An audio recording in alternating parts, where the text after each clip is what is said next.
ना रहे। होनी थी या अनहोनी जाने इसे विधाता, छूटे सब श्रृंगार गिरा कलहार टूटा हर नाता।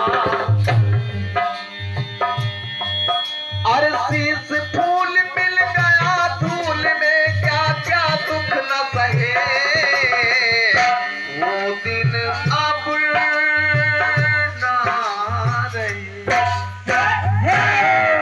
भौरे तू कहना न भूल, फूल डाली से गया उतर। भौरे ने खिलाया फूल, फूल को ले गया राजकुमार।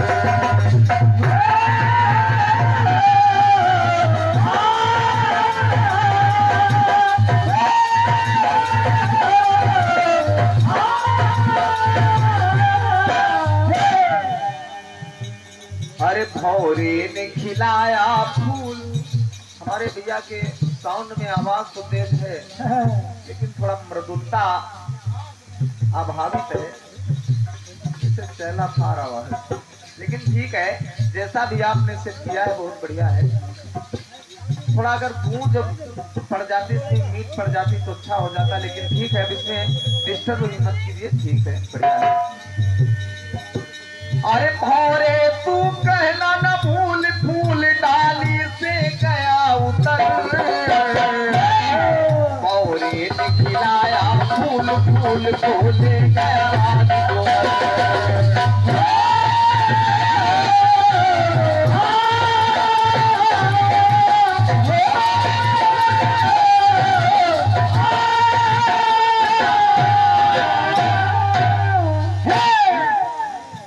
तो कैसेट वाले कह रहे हैं दत्ता जी, शुक्ला चाचा जी, एक नई बात और।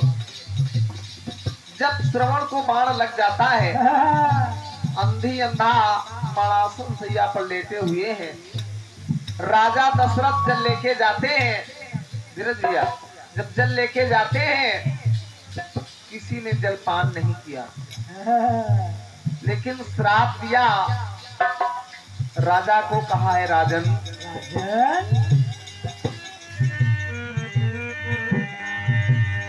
ये गम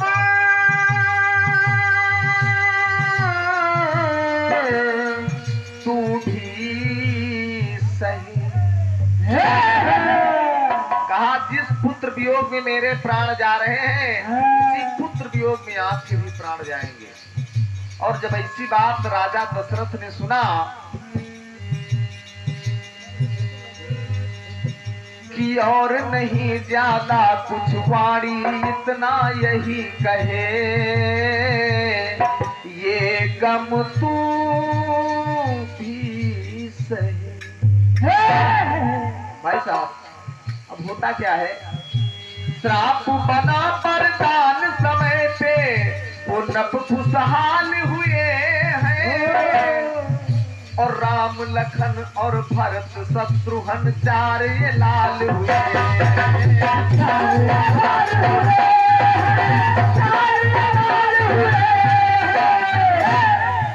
तो आया ऐसा समय, समय पे समय आ गया चाचा जी। अरे आया ऐसा समय, समय पे बात वो याद रहे। वो भवन में रानी कुपित हो गई, प्रभु बन जाने लगे, और राजा दशरथ को तब वो श्राप याद आया कि कहा था किसी ने, आया ऐसा समय, समय पे वो बात वो याद रहे। अंधों ने कहा था, ये गम तू भी सही है। तो शोक सिंधु में डूबे राजन, वो सहते कठिन करे। यहाँ पे एक मरा मारे से और दो मर गए सुन संदेश। लेकिन वो मारने वाला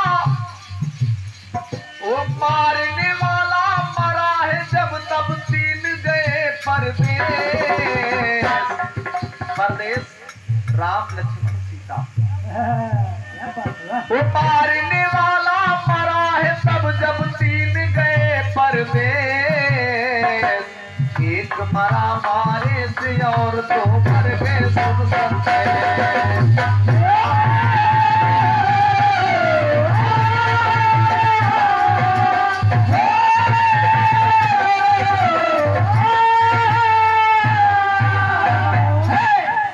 अब देखिए चाचा जी, अपने मन से मनन कीजिए। लोग कहते हैं कि राजा दशरथ ने श्रवण को मारा। अब विचार कीजिए, राजा दशरथ ने जब शब्दभेदी बाण चलाया तो बाण तो शब्द पे लगना चाहिए था, शब्द घड़े से निकला, श्रवण को क्यों लग गया? अब एक नई बात सुनिएगा, विशेष बात और प्रमाणित बात है। अरे सुख दुख जब टकराए, सुख दुख जब टकराए, तो राम राम 6 बार है कह के दशरथ प्राण गवाए। सुख दुख जब टकराए, सुख 4 पुत्र हुए, दुख राम वन को जा रहे, लेकिन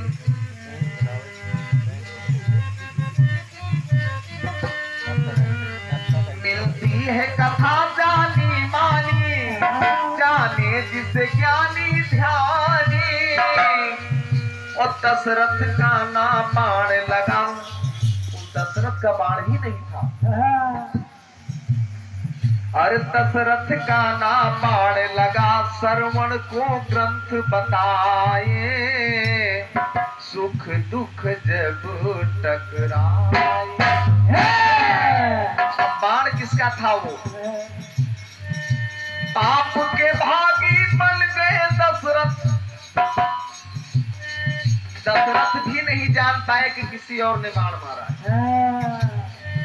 वो पाप के भागी बन गए दशरथ, पाप किया लंके।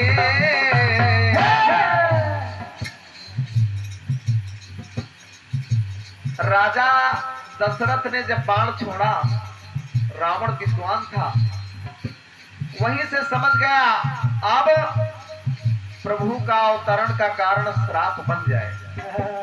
राजा दशरथ के बाण को वहीं से बाण रावण मारता है, काट देता है और सीधा रावण का बाण जाके श्रवण के कलेजे में लगता है। और राजा दशरथ समझ गए कि हमारा बाण है। वो बेचारे पीछे पीछे गए, उन्होंने अपनी गलती महसूस किया, लेकिन बाण तो रावण ने मारा था, इसीलिए वो शब्द पे नहीं लगा, श्रवण के कलेजे पर लगा। नहीं तो शब्द पे लगना चाहिए, शब्द भेदी था। तो पाप के भागी बन गए दशरथ, वो पाप किया लंके। तो एक मरा मारे से और 2 मर गए सुन सकते।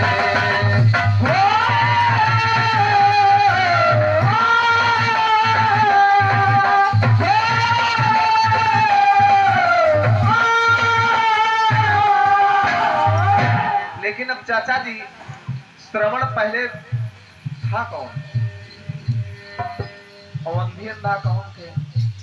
सुनिएगा। एक बार अरे बकुली बकुला की बातें सुन मेढक, बकुली और बकुला प्रयागराज स्नान करने के लिए जाने लगे। एक तालाब के पास बैठ के बकुली जलपान करने के लिए अपनी चोट बढ़ाती है, तो नीचे से मेढक ने पैर पकड़ लिया। जब पैर पकड़ लिया तो बकुला ने चोट से प्रहार करना चाहा, तो मेढक कहने लगा हमारी एक अर्ज स्वीकार कर ली जाए।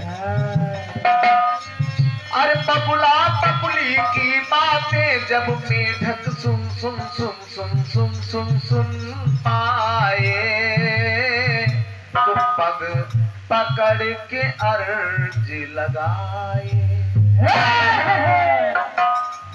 अर्ज किया स्वीकार संग ले,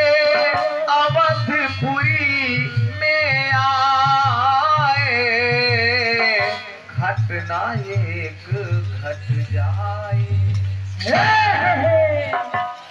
मेढक ने कहा मेरा भी इरादा है कि गंगा में स्नान कर लिया जाए। तो बकुली बकुला ने कहा चलो हम दोनों पंजे से इस लकड़ी को पकड़े हुए हैं, आप अपने मुंह से इस लकड़ी को पकड़ लें, साथ में चलते हैं। लेकिन जैसे ही अवधपुरी में आए, मेढक के मुंह से सहसा राम राम निकलने लगा, और जैसे राम कहा वो लकड़ी छूट गई, नीचे गिर गया, मेढक मर गया। और जब मर गया तो अगले जन्म में वही मेढक श्रवण बनता है और बकुला बकुली अंधे माता पिता बनते हैं।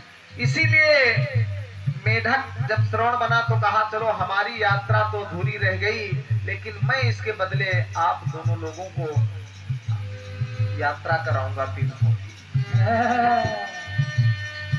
तो अगला जन्म मिला अनजाना घूमे देश विदेश, लेकिन एक मरा मारे से और दो मर गए सुन सकते।